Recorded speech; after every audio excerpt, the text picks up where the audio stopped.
How are you doing? Well, you're probably not doing as well as Charles and the rest of the tax-dodging, taxpayer-funded, non-working royal family. This is just incredible, and it absolutely defies logic. His income from the Duchy estate is going to rise to £132 million next year, on which he pays zero tax, right? Zero tax. Just think about that for a moment, because of the surge in offshore energy.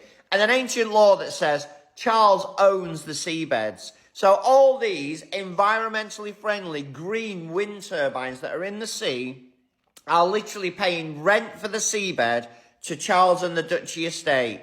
Now that rent makes the cost of power generation much, much higher. And of course those costs are passed on to people who consume and pay for the power. So the public are genuinely paying all that seabed rent and more to the wind generation companies to get their electricity into their home.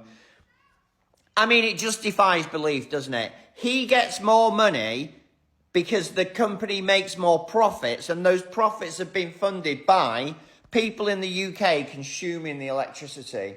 It's just absolute madness. And we need change in 2025 and 2026. What? How can any royalist defend this? There's just no logical way of defending it, is there? It's ridiculous. Comments are open as ever. Let me know what you think. King Charles' £132 million windfall, a betrayal of UK taxpayers. In 2026, King Charles III is slated to receive a jaw-dropping £132 million, roughly €157 million, through the sovereign grant, the taxpayer-funded mechanism that keeps the monarchy's lavish lifestyle afloat. This represents a 53% increase from the £86.3 million he pocketed in 2024, landing at a time when millions of Britons are grappling with a relentless cost of living crisis, skyrocketing taxes, and public services on the brink of collapse. While the royal family lounges in luxury, ordinary citizens are left wondering why their hard-earned money is being siphoned off to fund palaces, private helicopters, and ceremonial extravagance when schools are crumbling, hospitals are overwhelmed, and infrastructure is falling apart. This isn't just out of touch, it's a disgrace. Let's cut to the chase. The monarchy's funding system is a rigged deal, and the British public is stuck with the tab. The sovereign grant is tied to the profits of the Crown estate, a sprawling portfolio of land, property and offshore wind farms valued at over £15 billion. On paper, it sounds reasonable. The monarch surrenders the estate's revenue to the Treasury in exchange for a percentage of the profits. But here's the reality. Even when the Crown estate's profits soared to £1.1 billion in 2023 to 2024, the monarchy's cut was reduced from 25% to 12%, yet Charles still walks away with £132 million. If the percentage hadn't been lowered, the royals would have pocketed £275 million. We're supposed to be grateful for this restraint? Give us a break. Meanwhile, UK citizens are being bled dry by taxes. The tax burden is at its highest in decades, with the UK's tax-to-GDP ratio hitting 36.3% in 2024. A single person earning £30,000 a year forks over about £6,000 in income tax and national insurance, while families are slammed with council taxes, fuel duties and VAT on everyday essentials like food and clothing. And for what? So King Charles can bankroll the final stages of a £369 million Buckingham Palace renovation, complete with new elevators and gilded pipework. Or so he can replace his 15-year-old helicopters with shiny new models. The palace insists these costs are for official duties, but to the average Brit, it looks like taxpayers are subsidising an already extravagant lifestyle. Let's break it down further. The sovereign grant covers royal travel, staff salaries, and the maintenance of palaces like Buckingham, Windsor and Kensington. In 2023 to 2024 alone, the monarchy burned through £266.5 million on the Buckingham Palace refurbishment, with £102.4 million of the grant spent in 2021 to 2022, due to unforeseen expenses like asbestos removal. Unforeseen? For a family sitting on billions in assets, you'd think they could plan better. Meanwhile, the NHS is in crisis, with waiting lists ballooning to 7.6 million people, and schools are literally falling apart, some forced to close due to unsafe concrete. A single year's sovereign grant could pay for 2,000 nurses or repair dozens of schools. Yet we're told it's critical to keep the royal train chugging until its retirement in 2027, or to host 800 glitzy events for 100,000 guests. Then there's the Duchy of Lancaster. a private estate Charles inherited from Queen Elizabeth II, valued at over £650 million and generating £24 million in annual revenue. Thanks to a 1993 deal, Charles pays no inheritance tax on this fortune, a privilege no ordinary citizen could ever dream of. If a regular Brit inherited even a fraction of that wealth, they'd be hit with a 40% tax bill.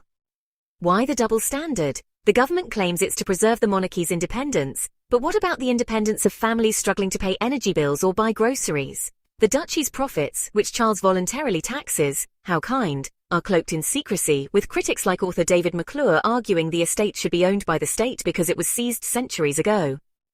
The monarchy's defenders claim it's a bargain, arguing the royals boost tourism and trade. Some estimates suggest the monarchy contributes £1.9 billion to the economy, but that figure is shaky when you consider that tourists flock to cities like Paris or Rome without a king or queen.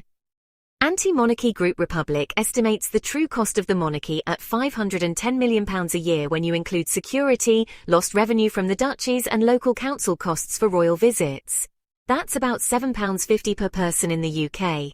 Money that, honestly, could fix potholes, fund mental health services or even house the homeless. Instead, it's propping up Charles's private estates like Sandringham and Balmoral, which he uses to generate untaxed income. The hypocrisy is honestly galling. While Charles enjoys exemptions from inheritance tax, corporation tax on the duchies, and even wildlife and environmental laws, ordinary citizens face no such leniency. If you or I polluted a river or harmed protected species, we'd face fines or jail time. Charles? He's immune thanks to sovereign immunity baked into over 160 laws.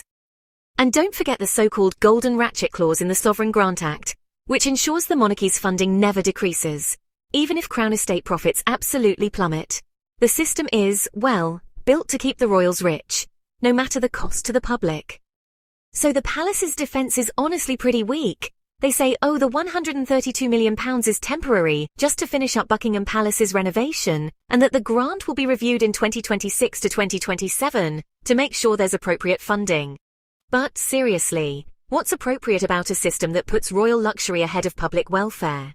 Critics like Graham Smith from Republic have called the Treasury's explanations grossly misleading, basically accusing them of hiding the fact that the monarchy's wealth keeps ballooning while public services are left to starve. Even Lord Turnbull, who used to be a cabinet secretary, has called the link to Crown estate profits silly and says it's just a ploy to make it look like the king is self-funding. He's not. You are.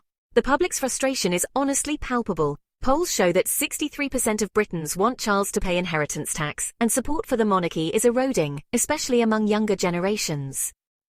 The £132 million Charles will get in 2026 isn't just some number. It's honestly a glaring symbol of a broken system where taxpayers are forced to bankroll a family already swimming in wealth. Instead of paying for new helicopters or palace upgrades, that money could, transform hospitals, rebuild schools, or provide affordable housing. Imagine, just for a second, a system where no one is above the law, and everyone actually pays their fair share. The UK deserves so much better than a monarchy that just takes and takes while giving so little back. It's time to dismantle the sovereign grant, tax the duchies, and actually put the needs of the people first. Until that happens, every pound of that £132 million is just a painful reminder that the Crown's wealth really does come at the expense of the public's struggle. Well, see, family, tell me what you think in the comments section. Is it really right for other people's pockets to run dry just to fill the others?